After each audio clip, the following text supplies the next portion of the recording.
여러분 안녕하십니까. 목표대타 연구소의 김진양입니다. 오늘은 넘버즈 167호입니다. 넘버즈 167호에서는 게임을 좀 다루려고 합니다. 여러분 게임하면 어떤 생각이 드십니까? 대개 이제 기성세대들은 게임하면 이제 좀 부정적 인식이 좀 많이 강한 편입니다. 물론 이제 젊은 세대들은 게임에서 긍정적으로 생각하는 경향이 좀 많지만요.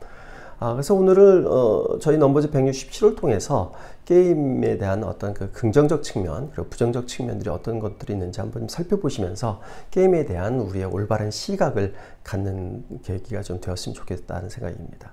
그럼 이제부터 준비된 내용 말씀드리겠습니다. 우리 한국인들은 게임을 얼마나 하고 있을까요? 게임을 꽤 많이 하고 있었습니다.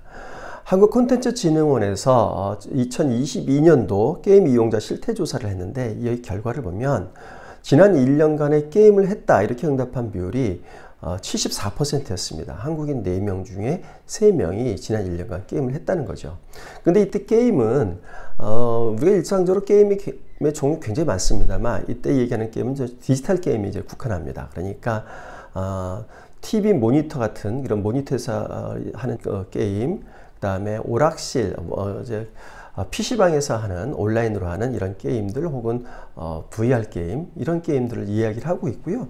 뭐 화투라든지 뭐 카지노라든지 뭐 이런 것들은 이제 얘기하지 않습니다. 그러니까 이런 디지털 게임을 하는 비율이 4명 중에 3명이었다. 굉장히 높은 거죠. 그러니까 이미 게임은 우리 한국 사람들의 삶 속에 널리 퍼져 있고 깊숙이 들어와 있다. 이렇게 지금 정리할 수 있겠습니다. 게임도 꽤 많이 합니다. 게임을 하는 사람들이 하루에 얼마나 게임을 하는지 한번 살펴봤는데요. 주중에는 평균적으로 2시간 12분을 게임을 합니다. 굉장히 많죠. 주말에는 더 많습니다. 주말에는 3시간 20분 동안 게임을 합니다. 게임은 이제 하는 친구들이 있는데 게임을 하는 것에 대해서 이제 어른들은 되게 그 불안감이 뭐냐면 내 자녀가 게임에 중독돼서 학업을 멀리하거나 사회성이 좀 떨어지지 않을까 이런 걱정들을 많이 하고 있습니다. 근데 콘텐츠진흥원에서 이제 조사한 바에 따르면 게임의 과몰입군 혹은 과몰입 위험군, 이 이제 과몰입군이나 과몰입 위험군을 이제 게임 중독이라고 이렇게 이해할 수 있는데 이 비율은 4%밖에 되지 않습니다. 반면에 콘텐츠진흥원에서 이제 같은 연구에서 보면 게임을 도전과 성취 혹은 사회적 상호작용 등 이 긍정적인 목적으로 게임을 한다. 이렇게 게임 선용군이 되는 청소년의 비율도 한 24%나 되었습니다. 그럼 구체적으로 게임의 긍정적 측면과 부정적 측면을 한번 살펴보겠습니다. 먼저 부정적 측면입니다. 게임을 하는 친구들 가운데서 앞에서 말씀드린 과몰입 학생들과 그렇지 않은 학생들 한번 비교를 해봤습니다. 비교를 했더니요. 부모의 감독이라든지 정서적 지원을 대체로 그 게임 과몰입 학생들이 덜 받고 있는 것으로 이렇게 나타났습니다. 그러니까 부모의 어떤 와의 정서적 유대 이런 부분들이 좀 떨어지게 되면 게임에 상대적으로 더 애착을 하고 있는 것으로 이렇게 좀 볼 수 있겠죠.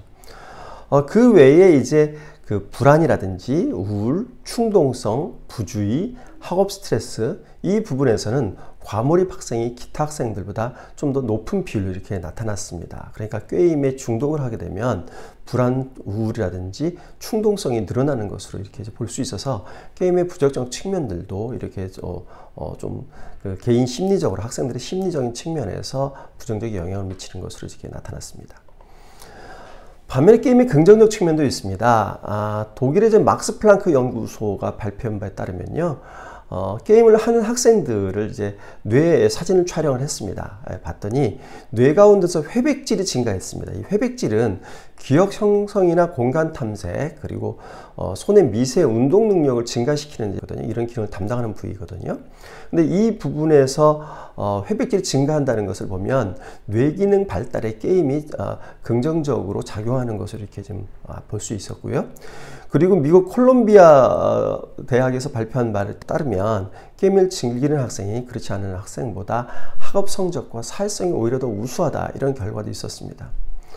그 외에 유럽에서 7개국에 있는 학생들 대상으로 해서 청소년 대상으로 해서 조사한 바에 따르면 게임을 즐기는 아이가 그렇지 않은 청소년에 비해서 지적 기능은 1.8배 우수하고요. 학교 성적은 1.9배 우수하고 그리고 사회성도 더 우수한 것으로 이렇게 나타났습니다.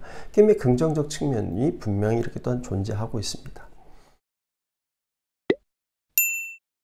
이게 게임의 긍정적 측면과 부정적 측면에 대한 인식들이 이제 형성이 되어 있고요. 이러다 보니까 게임에 대해서 부모님들이 점차 수용적으로 변하고 있는 이렇게 추세가 나타나고 있습니다.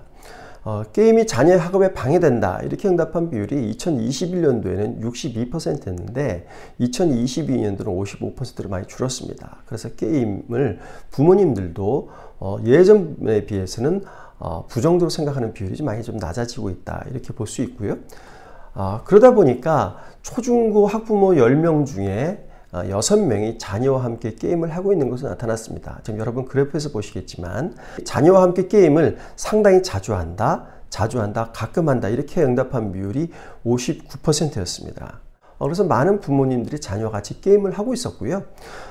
근데 이 비율은 이 비율은 연도가 지나갈수록, 해가 지나갈수록 점점 더 높아지고 있습니다. 2019년도에는 49%였는데 2022년도에는 59%로 늘어났습니다. 자녀와 이 게임을 하는 부모님들의 연령대를 보면 20, 30대가 많았습니다. 특히 20대가 많았는데요. 20대 부모 중에 80%, 30대 부모 중에 73%와 자녀가 함께 게임을 합니다.